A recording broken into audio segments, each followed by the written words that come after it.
A reading from Matthew chapter 21. Now when they drew near to Jerusalem and came to Bethphage to the Mount of Olives, then Jesus sent 2 disciples, saying to them, Go into the village in front of you, and immediately you will find a donkey tied and a colt with her. Untie them and bring them to me. If anyone says anything to you, you shall say, The Lord needs them, and he will send them at once. This took place to fulfill what was spoken by the prophet, saying, Say to the daughter of Zion, Behold, your king is coming to you, humble and mounted on a donkey, on a colt, the foal of a beast of burden. The disciples went and did as Jesus had directed them. They brought the donkey and the colt, and put them on them their cloaks, and he sat on them. Most of the crowd spread their cloaks on the road, and others cut branches from the trees and spread them on the road. And the crowds that went before him and that followed him were shouting, Hosanna to the Son of David! Blessed is he who comes in the name of the Lord! Hosanna in the highest! And when he entered Jerusalem, the whole city was stirred up, saying, Who is this? And the crowd said, This is the prophet Jesus from Nazareth in Galilee. Now here's a question. Why is it that Jesus was greeted in such a triumphant way when he came into Jerusalem? Yes, he was a man who had taught many things. Yes, he was a man who'd caught the public imagination in many ways. But why was there such an outpouring as he came into the city?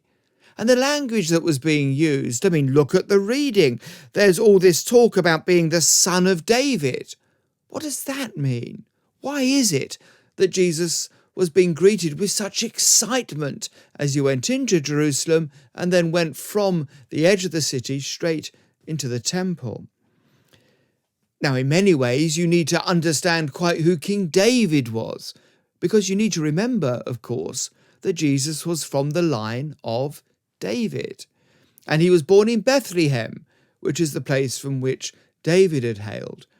So there is something about this link with David that is so exciting to the people in Jerusalem. Here comes the Son of David. Here comes somebody from that line.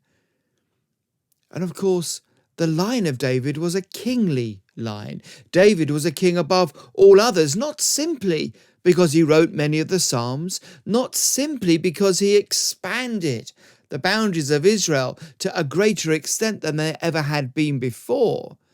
More than that, it's because of the manner in which he was made king, the way in which he was anointed by Samuel. Listen to these words from 2 Samuel chapter 7. Moreover, the Lord declares to you that the Lord will make you a house.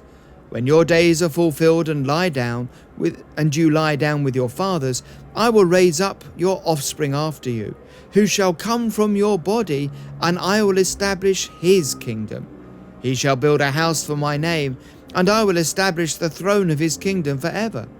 I will be to him a father, and he shall be to me a son. When he commits iniquity, I will discipline him with the rod of men, with the stripes of the sons of men. But my steadfast love will not depart from him, as I took it from Saul, whom I put away from before you. And your house and your kingdom shall be made sure forever before me. Your throne shall be established forever. That's 2 Samuel chapter 7, verses 11 to 16. Forever. That's the promise to David, and how those Jews longed for a restoration of that throne. How it was that those Jews longed that somebody would come and get rid of the Romans. They are under, of course, Roman occupation, and that's not something which they relish. And then in comes Jesus, and there's those echoes of that prophecy. Behold, your king is coming to you, humble and mounted on a donkey, on a colt, the foal of a beast of burden.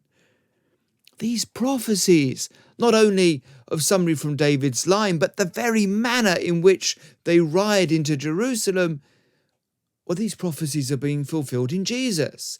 Here the Jews are thinking, here is the king who will come and restore the Davidic line. Here is somebody who will come and get rid of the Romans. No wonder they're excited. We have in our nation an understanding of King Arthur coming again, but theirs was even richer. King David's heir would come, and here he was coming in. But what a disappointment Jesus must have been. After all, he didn't go and throw off the Roman yoke. He ended up just debating in the temple. He didn't lead a great insurrection to throw off and to claim the throne. He didn't go to the palace. He went to the temple. And I wonder if there is something in that which caused the crowds to cry out, "Crucify," on the Thursday. Not many days between the two. Why is it that so many are turned against Jesus? Well, maybe it's because he disappointed them in their hopes. But you see, God could have sent somebody to simply restore the throne. Jesus could have simply taken that throne and taken a temporal and a geographical reign. He could have done that, but there was something much deeper that was at play here. It is more than simply a monarch for Israel that was in mind here. It was more than simply a monarch who would be a military leader who was in mind here. It's more than simply somebody who was time-bound that was in mind here. You see, so much of the Bible deals with people trying to understand God's motives from their own point of view. But in the end, God is greater. As the prophet Isaiah reminds us, "For my thoughts are not your thoughts, neither are your ways my ways, declares the Lord. For as high as the heavens are higher than the earth, so are my ways higher than your ways, and my thoughts than your thoughts." That's Isaiah 55, 8 and 9. And so it is that when Jesus came in, his idea of kingship was higher than the idea of kingship of all those living in Jerusalem at the time. He was to establish an eternal throne over the entire world. He was to gather people from all corners of the earth to himself. He was to restore people back into fellowship with God. These are greater than simply another in the line of David. Yes, he was that, but he was much more than that. Son of David, yes, but also Son of God, coming to reconcile a world full of people to himself. And we need to take comfort from this, because the king that we follow is greater than simply a human king. Jesus is greater than simply an earthly monarch.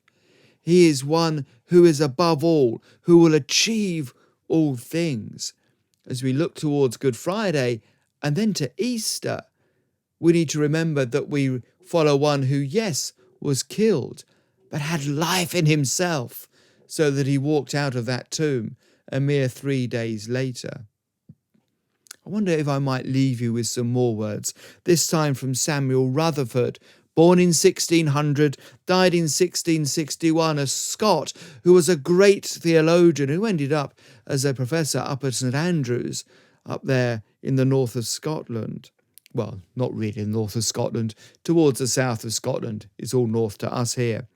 But he wrote this: "Think ye a small honour to stand before the throne of God and the Lamb, and to be clothed in white, and to be called to the marriage supper of the Lamb, and to be led to the fountain of the living waters, and to come to the wellhead, even God himself, and get your fill of the clear, cold, sweet, refreshing water of life, the King's own well, and to put up your own sinful hand to the tree of life, and take down and eat the sweetest apple in all God's heavenly paradise, Jesus Christ, your life and your joy.